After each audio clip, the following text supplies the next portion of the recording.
बाज उड़ता हुआ वन दानव के पास पहुंच जाता है। वन दानव जी, जल्दी आइए, जल्दी चलिए। क्या हुआ? इतना क्यों परेशान हो रहे हो? वन दानव जी, शिकारी लोग आ गए हैं। आप जल्दी चलिए, इससे पहले वो कोई पेड़ काटे, आप उन्हें मार दीजिए। ठीक है, चलो। जैसे ही शिकारी पेड़ काटने आते हैं, तभी वहाँ वन दानव आ जाता है। तभी कौवा और तोता एक स्वर में बोलते हैं, अब मरने के लिए तैयार हो जाओ।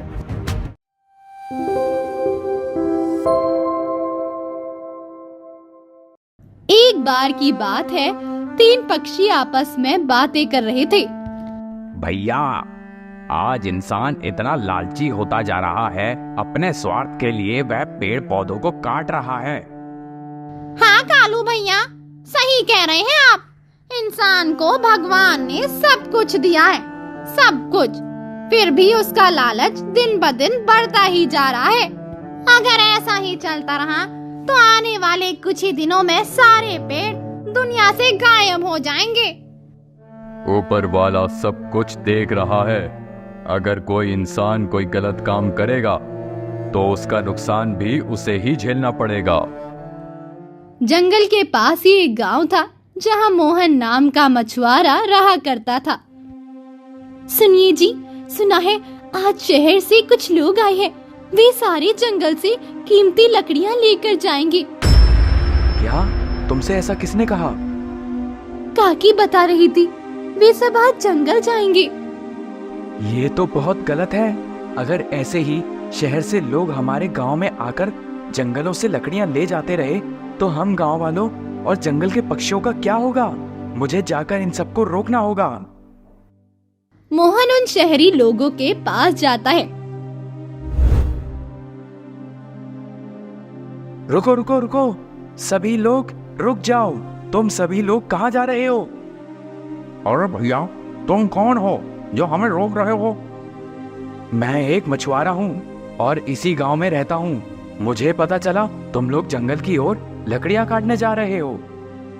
हाँ, तुमने बिल्कुल सही समझा। भाई, क्यों जंगल को नष्ट करना चाहते हो तुम लोग? ऐसा मत करो। आए दिन कोई ना कोई जंगल आता है और जंगल की लकड़ियां काट कर ले जाता है। इससे बहुत सारे पक्षियों का आशियाना नष्ट हो रहा है। तो अपना काम कर, हमें मत सिखा। मछुआरा है तो जाकर मछली पकड़, हमें ज्ञान मत दे। शहरी आदमी और उसके साथी ऐसा कहकर वहाँ से जंगल की ओर चले जाते हैं।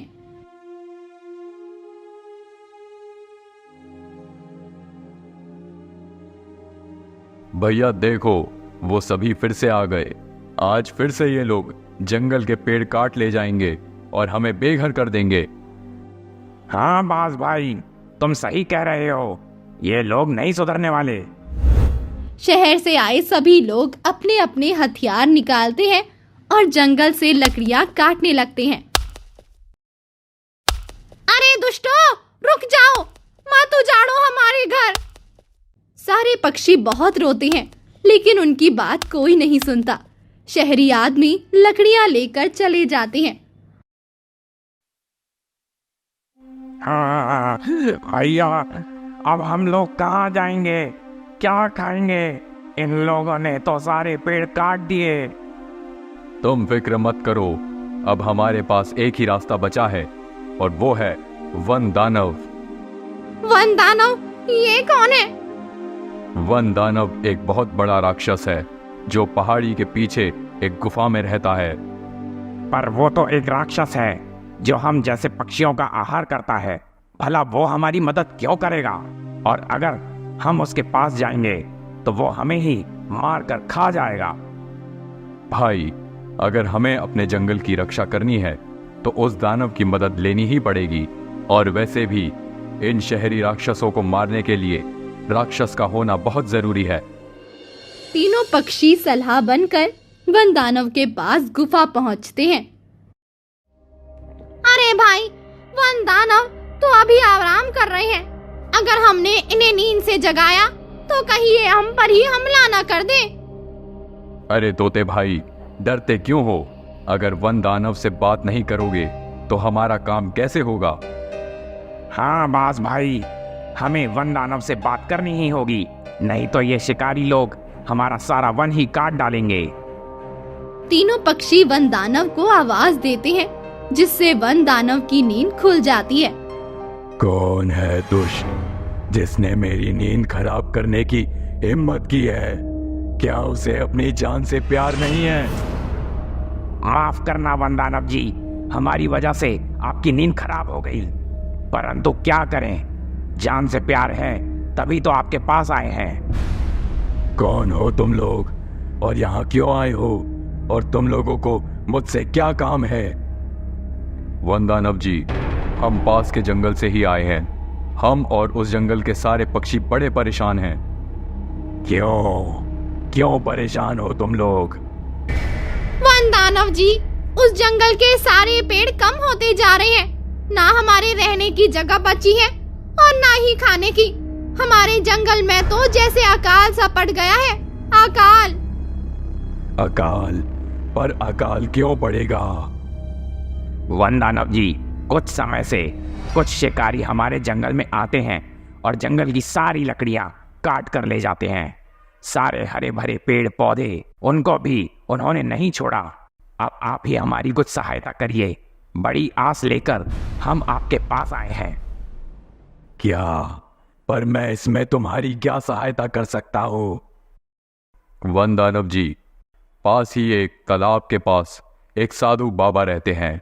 जब हम आ रहे थे तभी साधु बाबा ने हमें बुलाया और हमारे खाने की व्यवस्था रख दी, और उन्होंने हमसे कहा,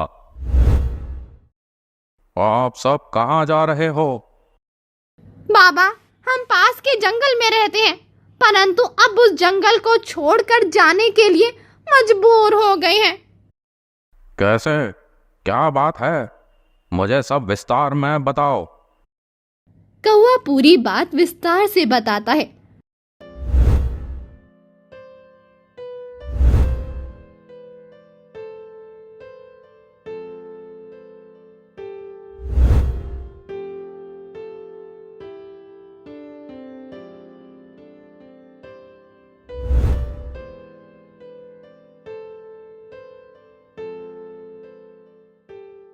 बाबा, आप ही बताइए, हम क्या करें?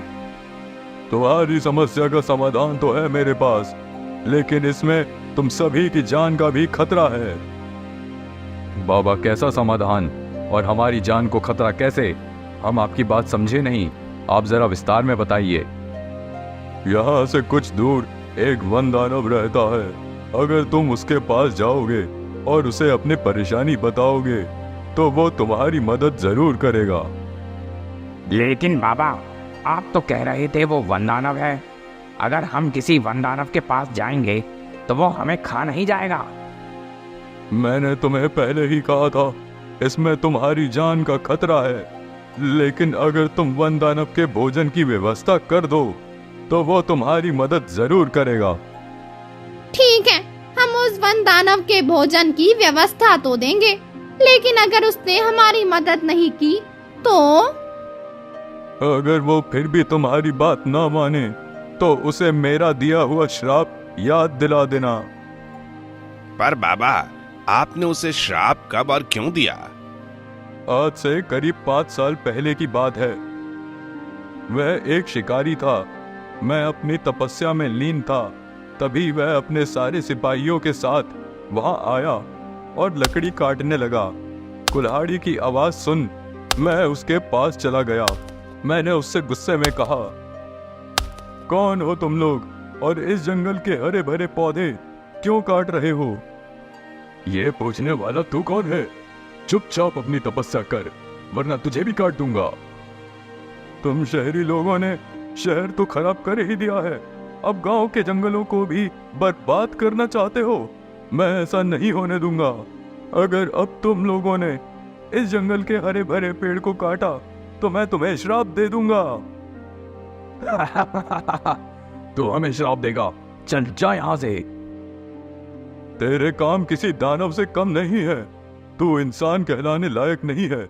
मैं तुझे श्राप देता हूँ, तू हमेशा के लिए इस जंगल में रह जाएगा और एक वन दानव बन जाएगा।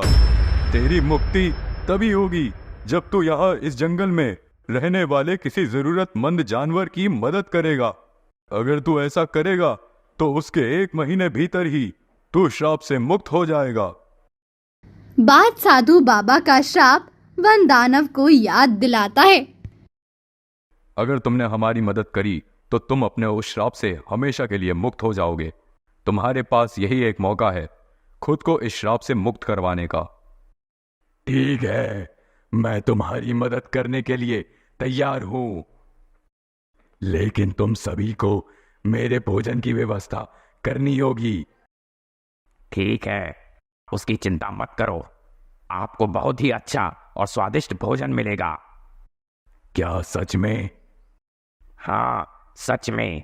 जंगल में जब शिकारी लोग आएंगे तो आप उन्हें खा लेना। इससे आपकी भूख भी मिट जाएगी और हमें उनसे मुक्ति मिल जाएगी। अरे वाह, इंसानों का मांस! वैसे भी काफी दिन हो गए हैं इंसानों का मांस खाए हुए। रोज रोज जंगल में जंगली जानवरों को खा खा कर परेशान हो गया हूँ। वन दानव तीनों पक्षियों के साथ जंगल की ओर निकल पड़ते हैं।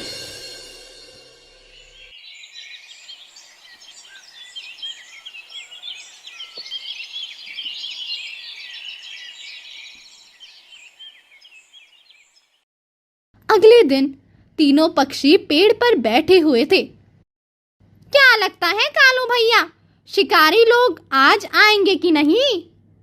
मिट्ठू भैया, इंसान बड़ा लालची है। उसके पास जितना हो उसे कम ही लगता है। वो अपने स्वार्थ की पूर्ति के लिए कुछ भी कर सकता है। सच कहा कालू भैया आपने। हम पक्षी और इंसानों में बहुत फर्क होता है। हम पक्षी थोड़े में ही संतुष्ट हो जाते हैं और इंसान ज्यादा पाकर भी असंतुष्ट ही रहता है। तीनों आपस में बात कर ही रहे थे कि तभी कालू भैया, मिट्ठू भैया, वो देखो, शिकारी लोग आ रहे हैं। मुझे तो बड़ा डर लग रहा है। डरो मत भाइयों, जल्दी जाओ और जाकर वन दानव को बुला लाओ। बाज उड़ता हुआ वन दानव के पास पहुंच जाता है। वन दानव जी, जल्दी आइए, जल्दी चलिए। क्या हुआ? इतना क्यों परेशान हो रहे हो? वन दानव जी, शिकारी लोग आ गए हैं। आप जल्दी चलिए, इससे पहले वो कोई पेड़ काटे। आप उन्हें मार दीजिए। ठीक है, चलो। उधर जब शिकारी लोग पेड़ काट रहे होते हैं तो कौवा और तोता शिकारी लोगों को बातों में लगा देता है। रुक जाओ, नहीं तो इसका अंजाम तुम्हारे लिए बहुत बुरा होगा। यह है छोटा सा पिद्दी सा पक्षी, हमें धमकी दे रहा है। चलो सबसे पहले इसका ही पेड़ काटते हैं। जैसे ही शिकारी पेड़ काटने आते हैं तभी वहाँ वन दानव आ जाता है। तभी कौवा और तोता एक स्वर में बोलते हैं, अब मरने के लिए तैयार हो जाओ। कुछ ही देर में वन दानव और शिकारियों की आपस में लड़ाई हो जाती है और आखिरी में वन दानव सभी शिकारियों को मार डालता है। वन दानव, आपका बहुत बहुत धन्यवाद। अगर आज आप नहीं होते तो ये सभी दुष्ट इस पूरे जंगल का विनाश ही कर देते। सही कह रहे हो मिट्ठू भैया, हम इनका एहसान जिंदगी भर नहीं भूलेंगे। इसमें धन्यवाद की कोई बात नहीं। अगर मैंने तुम लोगों की मदद करी तो इसके बदले मुझे भी तो इंसान का मांस खाने मिलेगा। एक काम करता हूँ, अभी मैं कुछ समय यहीं रुक जाता हूँ। हो सकता है कोई दूसरा शिकारी फिर से इस जंगल को नष्ट करने आ जाए। हाँ, आप बिल्कुल सही कह रहे हो। आप यहाँ कुछ समय और रुक जाइए। वन दानव उसी जंगल के पास के गुफा में ही रहने लगता है। तुम सबने वन दानव को यहाँ रुकने के लिए क्यों कहा? अगर वन दानव यहाँ रुका तो अनर्थ हो जाएगा। ये तुम क्या कह रहे हो? वन दानव ने तो हमारी मदद करी है, भला वो हमारा हित कैसे कर सकते हैं? इसका पता तुम्हें कुछ दिन में ही चल जाएगा। समय बीतता है और वन दानव उसी जंगल की एक गुफा में रहता जाता है। अब जंगल में गांव का कोई भी आता, वन दानव उसे खा जाता। क्या वन दानव गांव के लोगों को क्यों खा रहा है? जो भी लोग गांव के इस जंगल में लकड़ी या फिर फल फूल लेने आते हैं, वन दानव उसे भी खा जाता है। ये तो गलत है। मैंने तुमसे पहले ही कहा था, वो इंसान नहीं दानव है। उसे इंसानी मांस का स्वाद लग गया है। अब वो यहाँ आने जाने वाले सारे गांव के मासूम लोगों को खा जाएगा और हम उसका कुछ नहीं कर पाएंगे। मेरे पास एक उपाय है। उस उपाय से हम वन दानव को वहीं भेज सकते हैं। कैसा उपाय? हमें भी बताओ। तुम बस चुप रहना। जब मैं वन दानव से बात करूंगा तो कुछ मत बोलना तुम।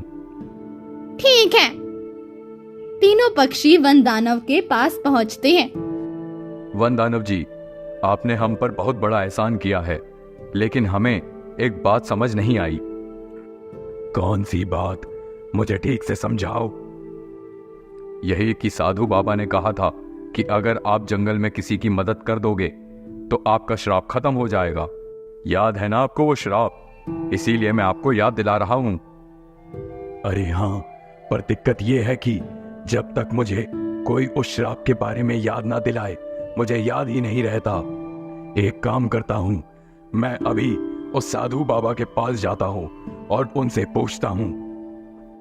वन दानव वहाँ से चला जाता है। तभी कौवा, बाज और तोता से कहता है, बाज भैया, हम दोनों यहीं रुक जाते हैं। तुम इस वन दानव के पीछे पीछे जाओ, देखो माजरा क्या है। मुझे इसकी नीयत पर अभी भी भरोसा नहीं है, कहीं ये दोबारा वापस ना आ जाए। ठीक है कालू भैया। बाज उड़ता हुआ वहाँ पहुँच जाता है और चुप चुप कर उनकी बातें सुनता है। बाबा, तुमने मुझसे झूठ बोला था। कैसा झूठ? यही कि अगर मैं जंगल में किसी की मदद करूंगा तो मुझे उस श्राप से मुक्ति मिल जाएगी, लेकिन मुझे तो कोई मुक्ति मिली ही नहीं। तुम्हें श्राप से मुक्ति मिल जाती, लेकिन तुमने बहुत बड़ी गलती कर दी बेटा। कैसी गलती? मैं मानता हूं कि तुमने जंगल के जानवरों की, उन शिकारियों से मदद करी, लेकिन तुम्हें 1 महीने तक कोई गलत काम नहीं करना चाहिए था।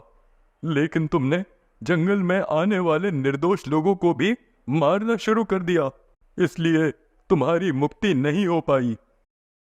साधु बाबा, तुमने और उन पक्षियों ने मेरे साथ धोखा किया है। मैं तुम्हें और उन तीनों पक्षियों को नहीं छोड़ूंगा। ऐसा कहकर वन दानव वहाँ से चला जाता है। फिर थोड़ी देर बाद बाज साधु बाबा के पास पहुँचता है। साधु बाबा, अब तो वन दानव हम तीनों को मार डालेगा। क्या उससे बचने का कोई उपाय नहीं है? उपाय तो है, लेकिन थोड़ा मुश्किल है। कोई ना बाबा, आप उपाय तो बताइए। कोई भी मुश्किल हो, हम जरूर कोशिश करेंगे। इस वन दानव की मृत्यु उसी कुल्हाड़ी से होगी जिसकी वजह से इसको श्राप मिला था, लेकिन कुल्हाड़ी से भी मृत्यु तभी होगी जब ये अपनी गुफा में होगा। बाबा, मुझे आप ये बताइए कि हम ये कुल्हाड़ी कहाँ से लाएंगे? तुम फिक्र मत करो, वो कुल्हाड़ी मेरे पास रखी है। मैं जिस आसन पर बैठा हूं उसी के नीचे कुल्हाड़ी है। धन्यवाद बाबा, हम पूरी कोशिश करेंगे।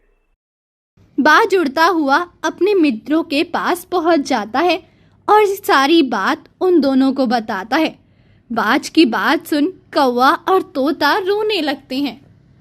अब लगता है भैया, अब हमारे मरने का समय आ गया है। अब हमें कोई भी नहीं बचा सकता। कोई भी नहीं। तभी वहां मछुआरा आता है।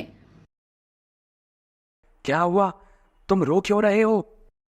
सारे पक्षी मछुआरे को सारी बात बताते हैं।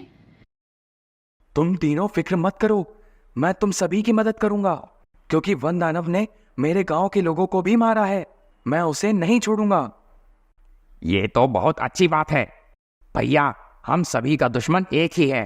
आप बाज भैया के साथ साधु बाबा के पास जाकर वो कुल्हाड़ी ले आओ।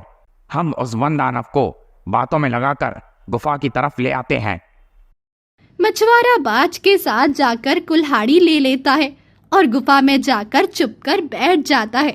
वही वन दानव कौवा और तोते के पास चला जाता है। दुष्ट पक्षियों, तुम सभी ने मेरे साथ धोखा किया।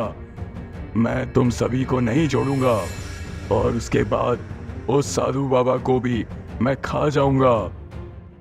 तो हमें तब खाएगा जब तो हमें पकड़ पाएगा। अगर दम है तो हमें पकड़ के बता। वन दानव उन दोनों पक्षियों के पीछे पीछे आता है। कौवा और तोता उड़ते हुए उस गुफा के अंदर आ जाते हैं। थोड़ी देर में वन दानव भी भागते हुए गुफा में प्रवेश करता है। भैया, अभी वन दानव को मारना ठीक नहीं, क्योंकि अभी ये जाग रहा है। जब ये सो जाएगा तभी हम इसे मारेंगे। जब तक इसे नींद नहीं आ जाती हम यहीं छुपकर बैठते हैं। तुम सही कह रहे हो। वे सभी वन दानव के सोने का इंतजार करते हैं। भागने की वजह से वन दानव बहुत थक जाता है और थक कर सो जाता है। कौवा मछुआरे को इशारा करता है। भैया जाओ और एक ही बार में जाकर वन दानव का खेल खत्म कर दो। मछुआरा अपने साथ कुल्हाड़ी लेकर जाता है और वो वन दानव पर कुल्हाड़ी से कई बार करता है, जिससे वन दानव की वही मृत्यु हो जाती है। चारों ओर खुशी खुशी साधु बाबा के पास जाते हैं और उनको धन्यवाद देते हुए अपने रास्ते पे चले जाते हैं।